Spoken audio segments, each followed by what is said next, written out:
বিজু আজি তই কেইটকা বিকিলি? মালিক মই হিচাপ নাই কৰা, সেই বাকচতে থৈ দিছোঁ, আপুনি হিচাপ কৰি লওক। আচ্ছা ঠিক আছে, ৰ মই চাই লওঁ।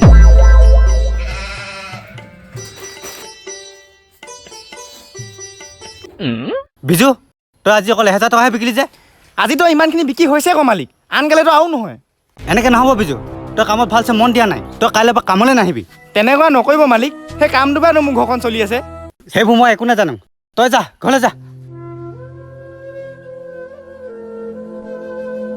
কি চাই আছ?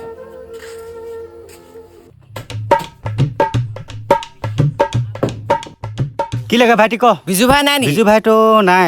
তোমাক কি লাগে কোৱা, মই উলিয়াই দিম নহয়। আকৌ হ'ব দিয়ক, বিজু ভাই আহিলে আহিম।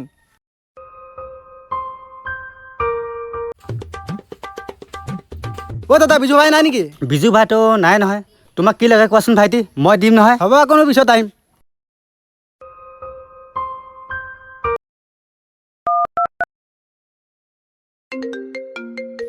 মালিকৰ ফোন? অঁ মালিক কওকচোন। হেল্ল' বিজু ভাই, তই কাইলৈৰ পৰা কামলৈ আহি যাবি। কি হ'ল মালিক, ইমান পটকনে মাতি দিলে যে? হ'ব বাৰু দোকানখনৰ মালিক ময়ে, কিন্তু চবেই তোকে বিচাৰি আছে। ক্ষমা কৰিব মালিক, সৰু মোক ডাঙৰ কথা কৈছোঁ। যিকোনো এটা বিজনেছ মালিকৰ ওপৰত নহয়, তাত থকা লেবাৰটোৰ ওপৰতহে চলে।